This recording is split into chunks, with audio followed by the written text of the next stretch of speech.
یا رسول اللہ میں گناہوں میں کمی چاہتا ہوں.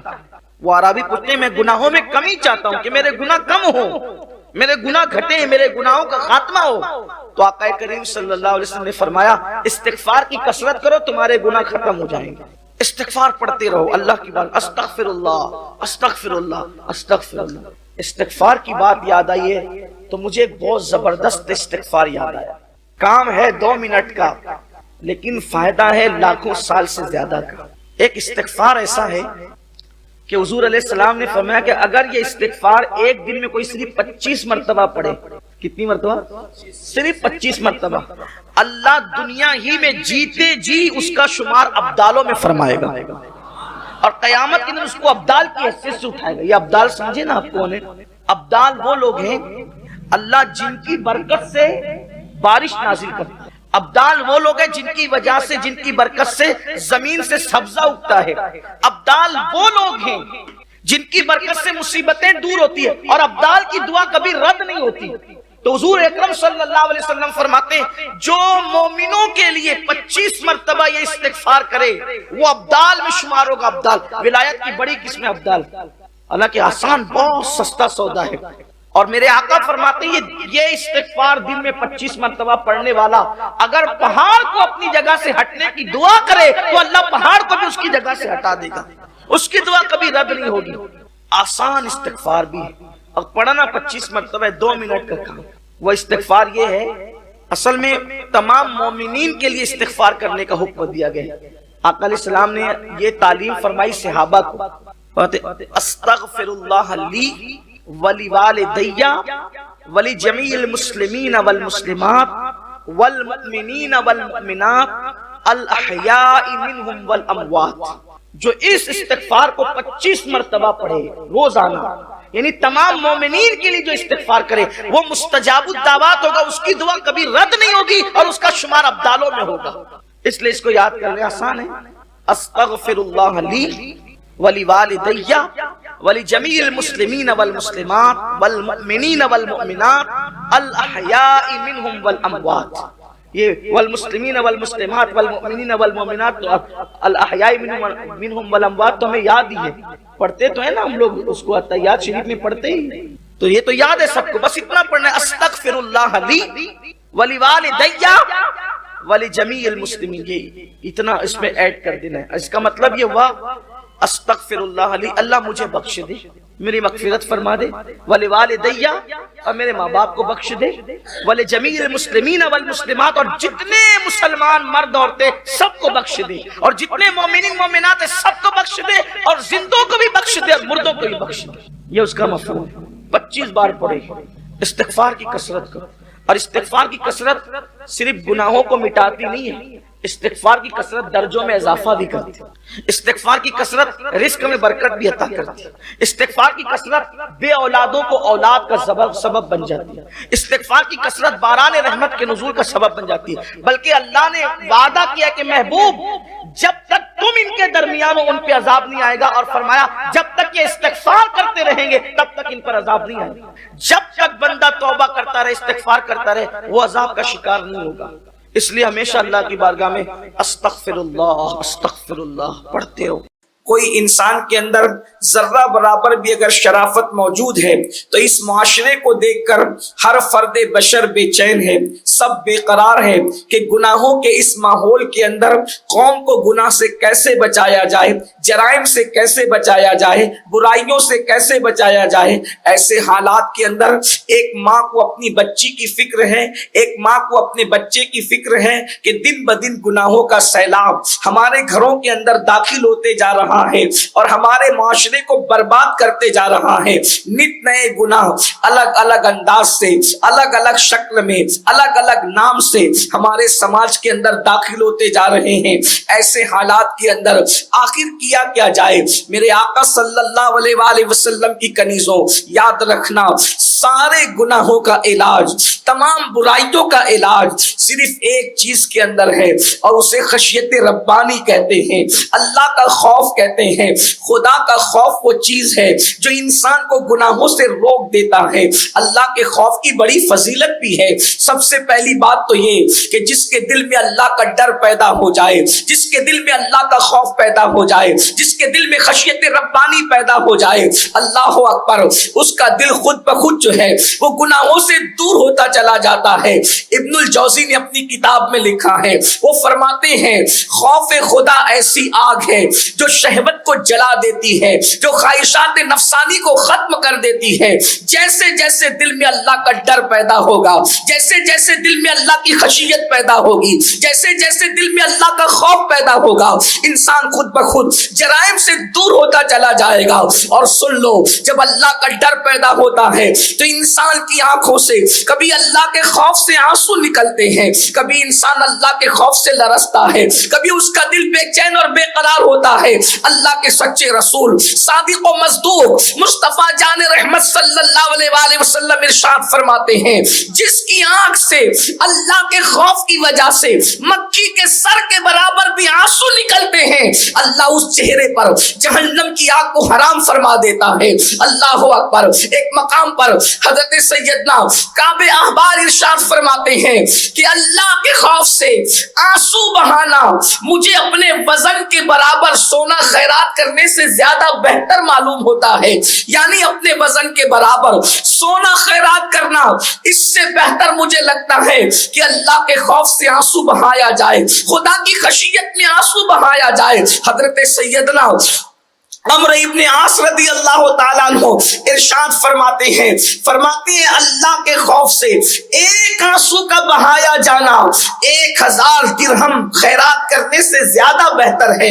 اللہ اکبر۔ آپ دیکھتے چلے جائیں، اللہ کے خوف سے رونے کی بڑی فضیلت ہے۔ بلکہ ایک مقام پر ارشاد فرمایا گیا، جب کوئی بندہ اللہ کے خوف سے روتا ہے تو اللہ رب العزت اس کے گناہوں کی بخشش فرما دیتا ہے۔ ایک مقام پر ارشاد فرمایا گیا، جب اللہ کے خوف سے رویا جاتا ہے اس رونے والے پر جہنم کی آگ کو حرام کر دیا جاتا ہے۔ میرے پیارے آقا صلی اللہ علیہ وآلہ وسلم کی کنیزوں، آج اللہ کا خوف ہمارے دلوں سے نکلتا جا رہا ہے، خشیت ربانی ہمارے دلوں سے کم ہوتی جا رہی ہے۔ آئیے میں پہلے آپ کے سامنے یہ بات رکھوں، ہم سب یہ چاہتے ہیں دلوں میں اللہ کا ڈر پیدا ہو، دلوں میں اللہ کا خوف پیدا ہو، دلوں میں اللہ کی خشیت پیدا ہو۔ ہاں، انسان کی آنکھیں اسی لیے تو بہک رہی ہے، اللہ کا خوف دل سے نکلتا جا رہا ہے۔ انسان حرام اس لیے کھا رہا ہے، اللہ کا خوف اس کے دل سے نکلتا جا رہا ہے۔ آج حسن کی نمائش اس لیے ہو رہی ہے، اللہ کا خوف دل سے نکلتا جا رہا ہے۔ باریک اور پتلے لباس پہن کر اپنے جسم کے حسن کو جو ہے وہ ظاہر کیا جا رہا ہے، تاکہ اللہ کا خوف دل سے نکل چکا ہے یا نکلتا جا رہا ہے۔ آج یہ میں آپ کو بتاؤں اللہ کا خوف پیدا کرنے کا طریقہ کیا ہے۔ صوفیہ فرماتے ہیں سب سے پہلی چیز اللہ رب العزت کی محبت، اس کی عظمت، اس کی ہیبت، اس کی بزرگی اپنے دل میں پیدا کرو۔ کس اللہ کے ماننے والے ہو، کس رب کے ماننے والے ہو؟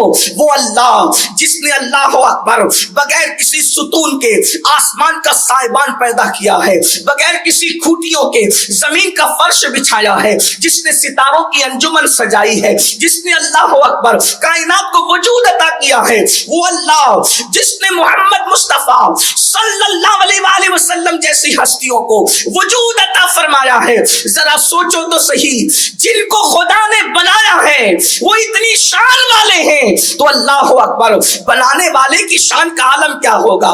جنہیں بنایا ہے ان کے حسن کا عالم یہ ہے، تو اللہ اکبر بنانے والے کے حسن کا عالم کیا ہوگا؟ اللہ اے خاتون جنت رضی اللہ تعالیٰ عنہ کی کنیزوں، اللہ کی شان پر معلوم کرو، اللہ رب العزت کی شان کے حوالے سے گفتگو کرو، مطالعہ کرو، یا اللہ رب العزت کی شان کے حوالے سے باتیں سنو، دل میں اللہ کا خوف پیدا ہوگا۔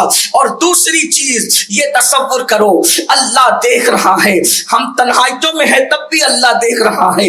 ان اللہ کان علیکم رقیبا، اللہ تم پر کڑی نگرانی کر رہا ہے۔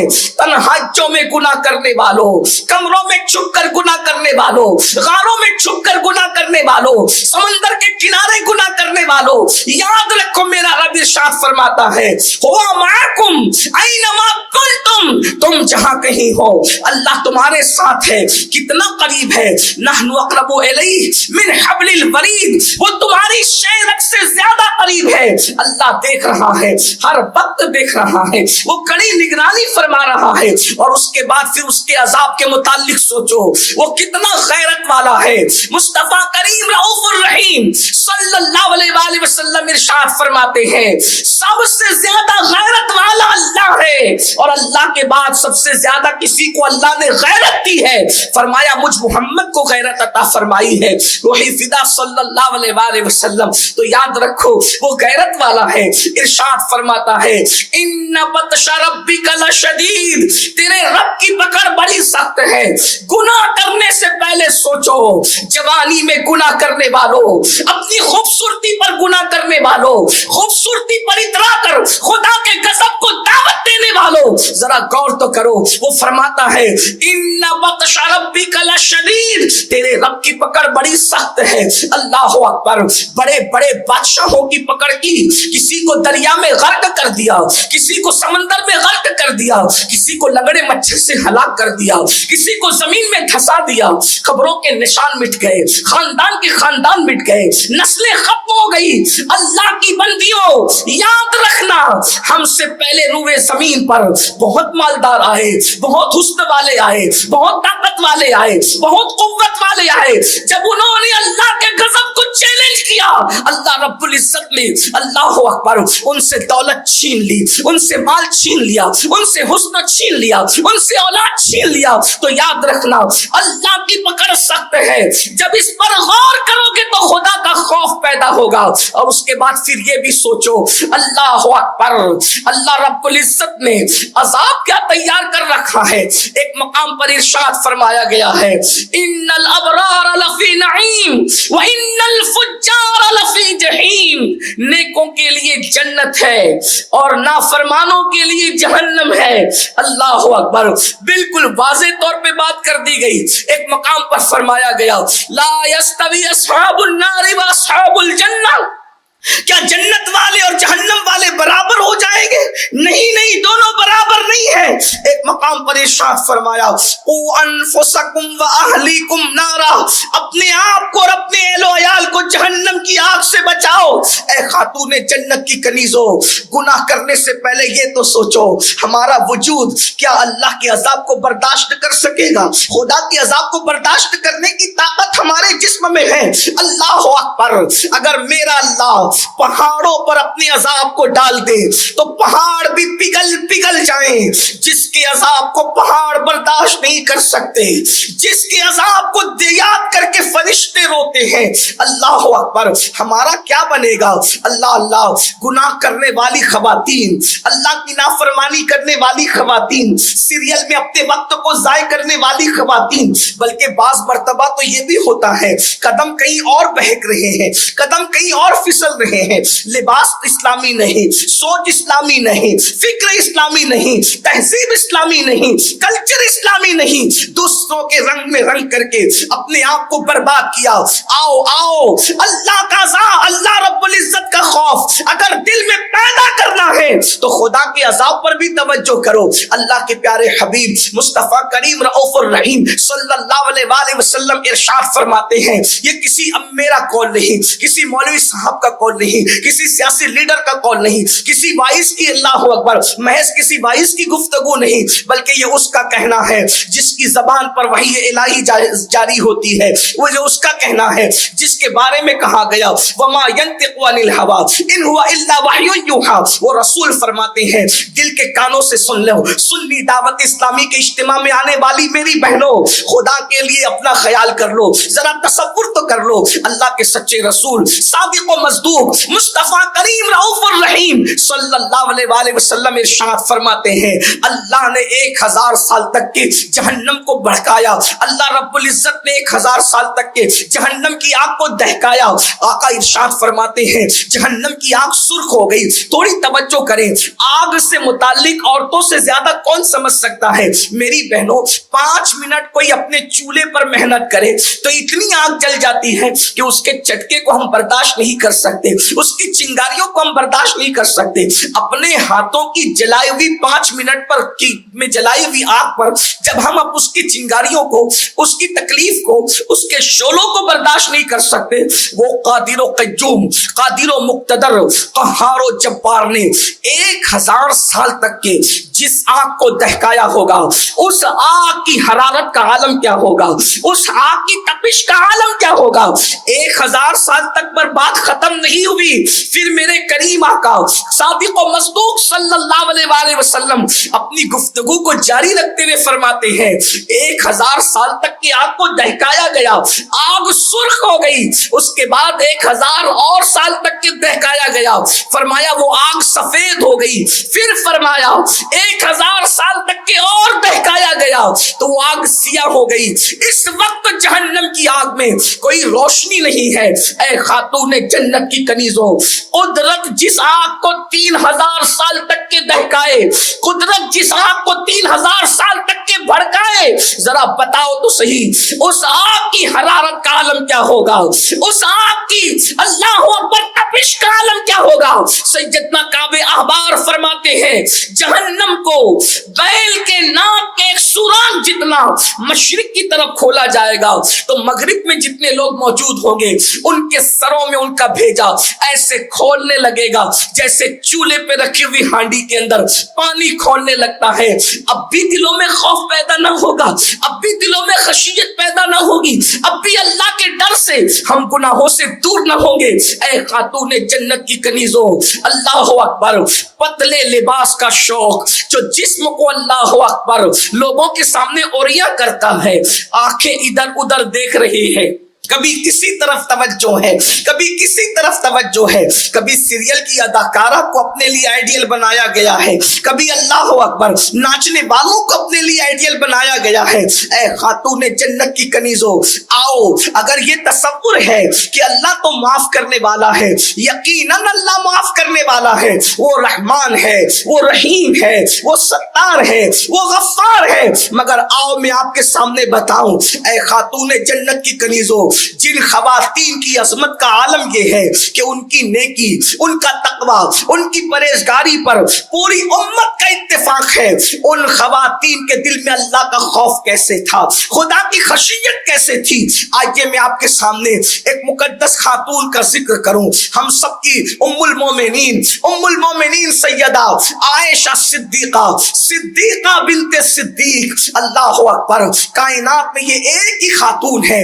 اس خاتون کی شان یہ ہے جس کے بستر پہ اللہ کا قرآن نازل ہوتا تھا. ذرا توجہ تو کریں, کیا شان والی خاتون ہے جس کے بستر پہ خدا کا قرآن نازل ہو. وہ ام المومنین سیدہ عائشہ صدیقہ کی ذات ہے, صدیقہ بنت صدیق. اللہ اکبر, ارشاد فرمایا کرتی تھی, اکثر کہتی تھی کاش عائشہ عورت بن کر پیدا نہ ہوتی, کاش عائشہ انسان بن کر پیدا نہ ہوتی, بلکہ عائشہ ایک درخت ہوتی تاکہ کوئی اسے کاٹ دیتا اور کاٹ کر کے میں جلا دی جاتی اور میرا قصہ تمام ہو جاتا, قیامت کے دن کے حساب سے بچ جاتی, رب کی بارگاہ میں کھڑے ہونے سے بچ جاتی. اے خاتون جنت کی کنیزوں, یہ کون کہہ رہا ہے؟ کسی مسجد کے امام صاحب, آج کل کے امام صاحب کی بیوی نہیں کہہ رہی ہے, سید الانبیاء کی زوجہ اللہ اکبر ام المومنین سیدہ عائشہ صدیقہ فرما رہی ہے.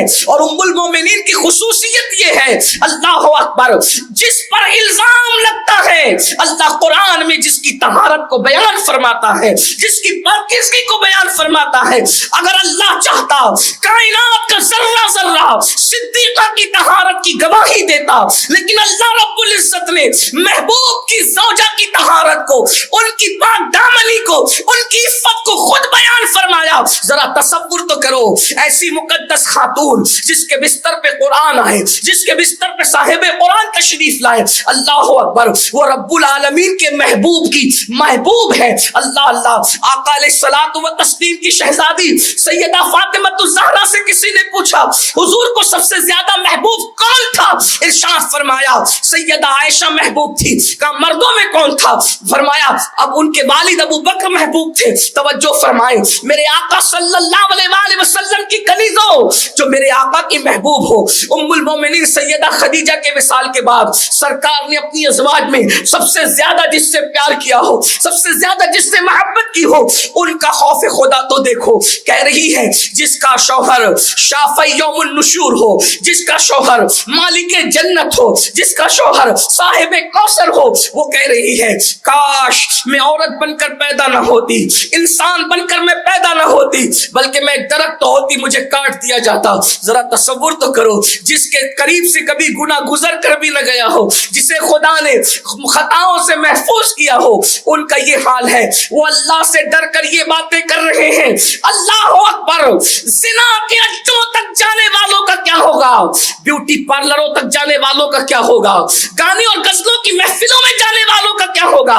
جس کی عظمت و طہارت کو خدا بیان کرے وہ یہ کہے کہ کاش میں درخت ہوتی اور کاٹ دی جاتی, قیامت کے دن حساب سے بچ جاتی. اسی پر بس نہیں, حضرت سیدنا محمد ابن ابو بکر کے بیٹے حضرت قاسم ابن محمد ابن ابو بکر جو سیدہ عائشہ صدیقہ کے بھتیجے ہیں, ارشاد فرماتے ہیں روزانہ کا میرا معمول تھا کہ جس وقت میں اپنے گھر سے نکلتا پہلے ام المومنین جو میری پھپھی جان بھی ہے, اللہ اکبر, یعنی حضرت محمد بن ابو بکر کے بیٹے چونکہ حضرت سیدہ عائشہ صدیقہ کے بھتیجے ہوتے تھے بھائی کے بیٹے ہونے کے رشتے سے, تو کہتے ہیں ام المومنین میری پھپھی بھی لگتی ہے. تو میں سوچتا تھا اس عظیم خاتون پہلے میں صبح کروں تو ان سے ملاقات کروں, کام پر جانے سے پہلے ان سے ملاقات کروں, ان سے گفتگو کروں, ان کی دعائیں لوں اور دعا لے کر کے پھر میں اپنے کام سے جاؤں. کہتے ہیں اکثر ایسا ہوا کرتا تھا کہ جب میں صبح کے وقت یعنی چاشت کے وقت ان کے گھر جاتا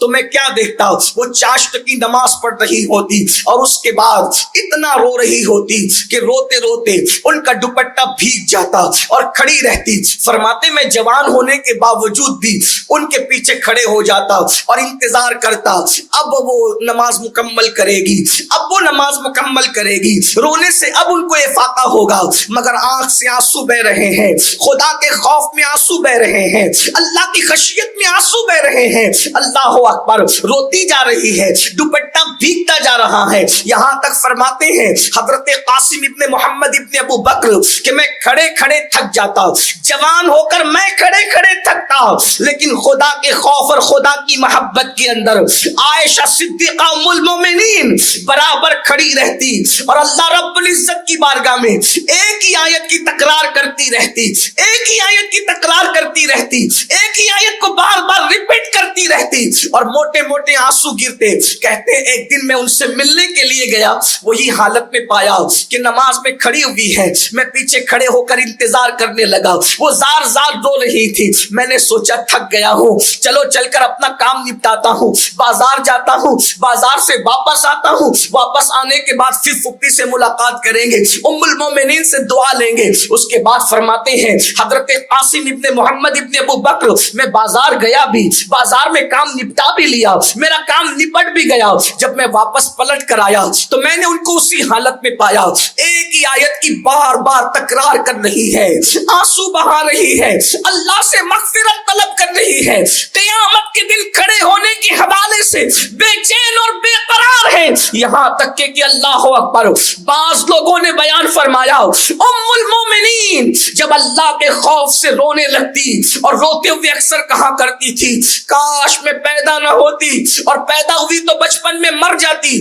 بھولی بسری ہو جاتی, تاکہ اللہ کو مجھے جواب نہ دینا پڑتا, خدا کی بارگاہ میں حساب نہ دینا پڑتا, یہ کہہ کر روتی. خادمہ بیان کرتی ہے کہ ام المومنین کا دوپٹہ آنسوؤں سے تر ہو جاتا, اور جب ان دوپٹے کو نچوڑا جاتا تو جیسے کپڑے دھل کر پانی سے کپڑے نچوڑے جاتے ہیں, ویسے ام المومنین کا دوپٹہ آنسوؤں کی وجہ سے نچوڑا جاتا ہے. اب میری بہنوں بتاؤ, جس کے شوہر سید الانبیاء ہو, خاتم النبیین ہو, شفیع المذنبین ہو, اللہ اکبر, حضور اکرم صلی اللہ علیہ وسلم جن کے حجرے میں آرام کر رہے ہو, ان کے خوف خدا کا عالم یہ ہے. مجھے بتاؤ کیا کبھی ہمیں بھی اللہ کے خوف سے رونا آیا ہے؟ کبھی ہمیں بھی خدا کی خشیت سے رونا آیا ہے؟ کبھی اللہ کے خوف سے ہم نے بھی آنسو بہائے ہیں؟ ہاں, اللہ کے خوف سے تو ہم کبھی نہیں روئے. اللہ اکبر, کسی کی میت پر روئے ہیں, پیسوں کے گم ہو جانے پر روئے ہیں, لباس نہ ملنے پر روئے ہیں, تحفے تحائف نہ ملنے پر روئے ہیں, شوہر کی طرف سے اپنی مرضی اور مراد پوری نہ ہونے پر روئے ہیں, کہیں آنے جانے کے معاملے پر بھی روئے ہیں, بلکہ انا للہ و انا الیہ راجعون, لا حول ولا قوت الا باللہ, یہاں تک کہ غزلیں سن کر بھی روئے ہیں, گانے سن کر بھی روئے ہیں, اور فلموں کے اندر جذباتی مناظر کو, کسی کی جدائی کے مناظر کو دیکھ کر بھی روئے ہیں.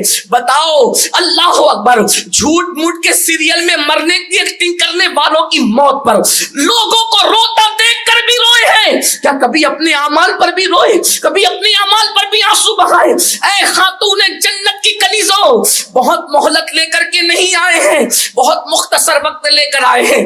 کتنے دن گناہوں کی آشیانے تعمیر کرو گے؟ کتنے دن تک کے گناہوں کی اڈوں کو آباد کرو گے؟ میرا اللہ ارشاد فرماتا ہے, الذی خلق الموت والحیات لیبلوکم ایکم احسن عملا, ہم نے زندگی اور موت اس لیے پیدا کیا تاکہ تمہاری جانچ کرے, تمہیں آزمائے کہ کون تھوڑی سی زندگی پا کر اچھا عمل کرتا ہے. رو لو اپنے اعمال پر. اللہ اکبر, سیدنا صدیق اکبر کا قول یاد آتا ہے, فرماتے رو لو اپنے اعمال پر, رونا نہیں آتا تو رونے جیسی صورت بنا لو, خدا کو راضی کر لو. اور ایک مقام پر فرمایا گیا کہ اگر مجمع میں کوئی رو لے اللہ اکبر خدا کے خوف سے, تو اس مجمع میں جتنے لوگ ہوتے ہیں اللہ ایک رونے والے کی وجہ سے سب پر رحم کی برسات فرماتا ہے. اے خاتون جنت کی کنیزوں, ذرا سوچو تو صحیح, اپنی تنہائیوں کو یاد کرو. ہم یہ نہیں کہتے کہ اجتماع میں آنے والی ساری عورتیں ایسی ہیں, یا یہ بھی نہیں کہتے کہ عورتیں ایسی ہیں, لیکن حالات کے معاملات اور آپ کے سامنے ہیں. اللہ اکبر, شادی شدہ عورتوں کا کبھی کسی کی طرف متوجہ ہو جانا, غیر شادی شدہ لڑکیوں کے افیئر کے معاملات کو فیشن کا نام دے کر اپنی آبرو کو لٹا دینا, یہ ساری کتنی چیزیں ہیں. کبھی سوچا یہ نازک سا جسم, یہ کمزور سا جسم, یہ چھوٹا سا جسم جو مکھی اور مچھر کے ڈنک کو برداشت نہیں کر سکتا, غیور خدا, غیرت والا رب جس وقت عذاب دے گا, اللہ اکبر, کیا ہم اس کے عذاب کو برداشت کر سکیں گے؟ ہم اللہ کے عذاب کو برداشت کر سکیں گے؟ خدا کے لیے دولت نہ ملنے پر, لباس نہ ملنے پر, زیورات نہ ملنے پر, آنے جانے پر روک لگنے کی بنیاد پر, شوہر کی ڈانٹ سننے کی بنیاد پر, یا فلموں کے جذباتی مناظر دیکھنے کی بنیاد پر, گانے اور غزلیں سننے کی بنیاد پر اب تک روئے ہو. کبھی عشق مصطفیٰ میں بھی رو لو, کبھی خوف خدا میں بھی رو لو. اس کی برکت کیا ہے؟ ام المومنین ہی ارشاد فرماتی ہے, ام المومنین سیدہ عائشہ صدیقہ ارشاد فرماتی ہے, میں نے اللہ کے رسول سے پوچھا, غیبدہ نبی سے پوچھا, یا رسول اللہ صلی اللہ علیہ وآلہ وسلم, میرے ماں باپ آپ پر قربان, کیا جنت میں کوئی بے حساب بھی داخل ہوگا؟ کوئی بے حساب بھی جنت میں جائے گا؟ آقا کریم ارشاد فرماتے ہیں, ہاں, جو اپنے گناہوں کو یاد کر کے رو پڑے